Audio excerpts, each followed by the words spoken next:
Hello friends, welcome to the our 5 minute series of C programming language. तो चलते हम अपने नेक्स्ट लेक्चर में ऑनलाइन सी कंपाइलर हम खोलेंगे। फिर इसके बाद क्या हमने लास्ट लेक्चर में इफ एल्स स्टेटमेंट देखा था, जहां हम मल्टीपल चीज़ें चेक करते हैं, वैसे ही आज हम देखेंगे स्विच के स्टेटमेंट। यहाँ भी हम इफ एल्स की तरह ही यूज़ करते हैं इन चीज़ों को, लेकिन यहाँ पर हम सिंगल वेरिएबल पर काम करते हैं, इसलिए स्विच केस उन चीज़ों में यूज़ करना बेटर होता है। तो यहाँ अपना एक एग्जांपल देखेंगे। तो यहाँ पर जैसे देख सकते हैं, इंट मेन में हमने लिखा है एक वेरिएबल डे नाम का, जो इंटीजर टाइप का है और जिसकी वैल्यू 3 डिफाइन है। फिर हम स्विच नाम का कीवर्ड लिखेंगे और ब्रैकेट में जो भी हम वेरिएबल पे काम कर रहे हैं, जैसे इस केस में क्योंकि हम डे पे काम कर रहे हैं तो वो लिखेंगे। फिर ब्रैकेट ओपन और फिर उस वेरिएबल की जो भी वैल्यू होगी, ऐसे केस कीवर्ड लिखेंगे और उसके सामने उस वेरिएबल की क्या वैल्यू हो सकती है वो लिखेंगे, जैसे 1 2 3। और फिर जिससे भी वो मैच करेगा, हमें जो भी करना है वो नेक्स्ट लाइन में लिखेंगे। जैसे हमने प्रिंट एफ करना है मंडे, अगर केस 1 से मैच हुआ तो। और फिर हर केस के बाद आप देख सकते हैं यहाँ पर ब्रेक स्टेटमेंट लिखा गया है।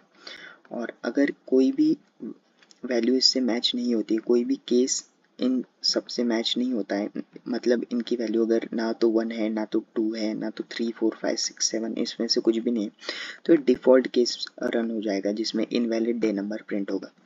तो क्योंकि अब इसे हम रन करेंगे, इसमें डे 3 है तो इसलिए वेडनेसडे आउटपुट आना चाहिए। Let's see. तो यहाँ देख सकते हैं वेडनेसडे आउटपुट आ चुका है। अब इसकी वैल्यू मैं अगर 10 कर देता हूँ, क्योंकि इसमें वो केस डिफाइन नहीं है 10 का, तो इसलिए हम डिफ़ॉल्ट वाले में आएंगे, which is print F invalid day number. हमारा आउटपुट भी वही आ चुका है। तो आई होप आपको ये वाली चीज़ समझ आ चुकी होगी। अब हम दूसरे केस में जाएंगे, दूसरा एक कोड देखेंगे हम। उसमें मैंने क्या किया है, ये जो ब्रेक कीवर्ड है हर किसी में से हटाया है, तो उससे क्या होता है वो देखते हैं।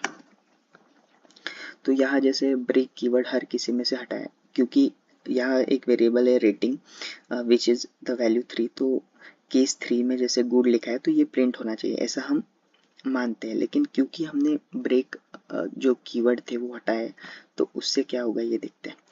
देखिए यहाँ पर क्या आउटपुट आया। गुड गुड तो आ चुका है, लेकिन गुड के साथ साथ एक्सेलेंट और रेटिंग कंप्लीट ये चीज़ें भी प्रिंट हो चुकी है। तो इसमें क्या होता है, ब्रेक स्टेटमेंट जैसे ही हटाते हैं तो अगर एक भी कंडीशन मैच होती है तो वो सारी कंडीशंस को रन कर देता है। जैसे यहाँ पे अगर मैं 1 करता हूँ तो बैड तो आएगा ही, लेकिन ये नीचे की 4 कंडीशंस भी प्रिंट हो जाएगी।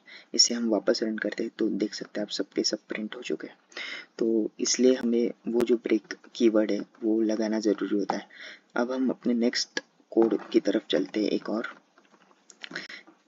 इसमें क्या करेंगे हम, जैसे हर किसी का यहाँ पे एक एक ही केस 1 केस 2 जैसे इंडिविजुअल था, अगर मल्टीपल चीज़ों को करना, मल्टीपल केस स्टेटमेंट बनाए, जैसे कि अगर किसी के ग्रेड है, अगर ग्रेड ए है, बी है और सी है, तब मुझे तीनों केसेस में पास प्रिंट करना है। अगर डी और ई आए तो नीड्स इम्प्रूवमेंट करना है। एफ अगर केस है तो फेल एंड डिफ़ॉल्ट मेरा इनवैलिड ग्रेड में आएगा।